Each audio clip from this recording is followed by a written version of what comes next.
into the interior. That is a branch of our federal government. They paid for and built this dam and 9 dams altogether on the Colorado River. There are 25 more dams on side rivers and contributing rivers as well as over hundreds of dams all the way across. So in 57, they built the steel arch bridge that you see, and it was the highest standing bridge of that design when they put it up. This was a replacement for a small footbridge that was made of chicken wire and chain link fencing. You could see through the old bridge down over 700 feet into the canyon, so this was quite the upgrade. Also in 1957, they built the town of Page. It's very different than the town you've traveled through today.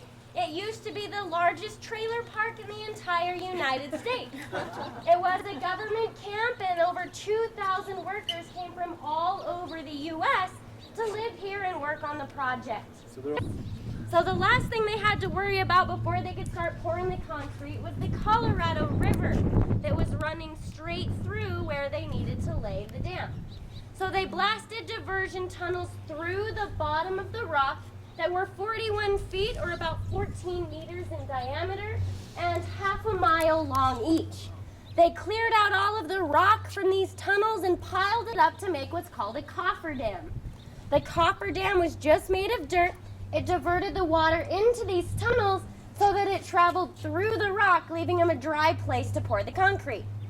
So after 4 years in 1960, that's when they started to pour. One of these buckets would dump a load every 4.5 minutes.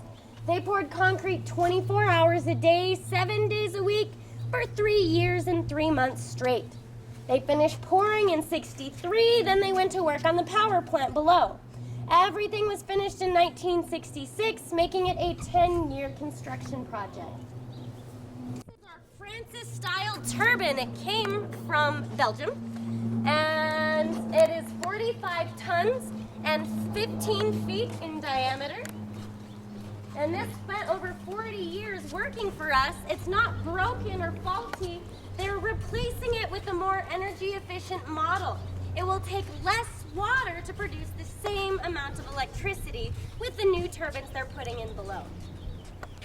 Lake Powell is at 186 miles. It has a strong 2,000 miles.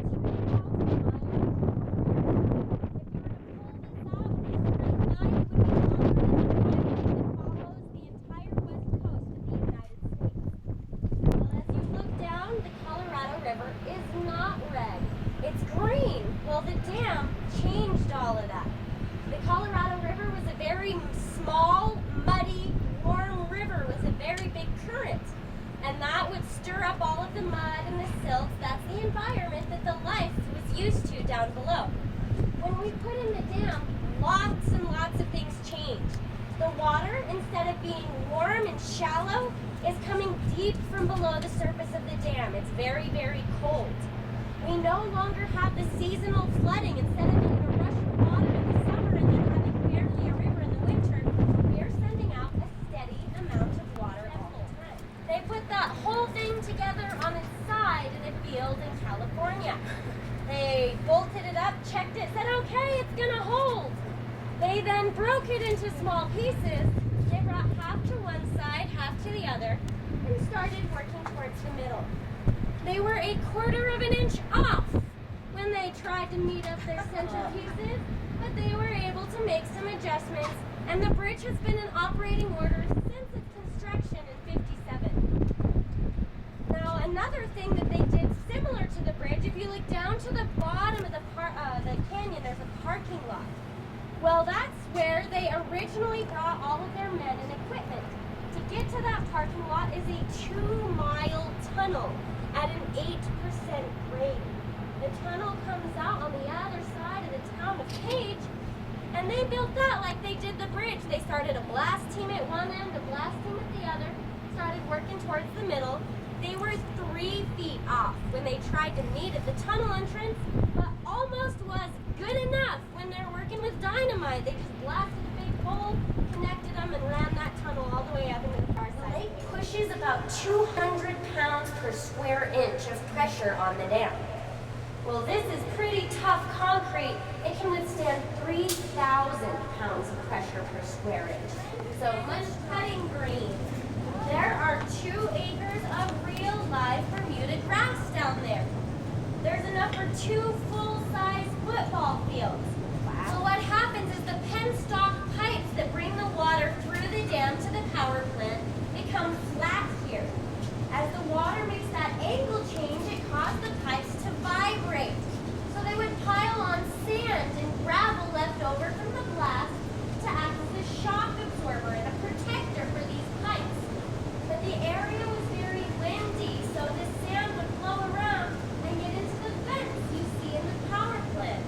So the grass came afterwards, and it was actually put in by suggestion of the president's wife, Miss Lady Bird Johnson. She was the first woman to ever dedicate a large federal facility, and she did the ceremony. Now this is where the magic happens. This is the Glen Canyon power plant. We have a total of 8 generators. If we were to run all of these generators at max capacity, we produce 1,288 megawatts. That is enough to power the entire city of Phoenix, about 1.5 million homes.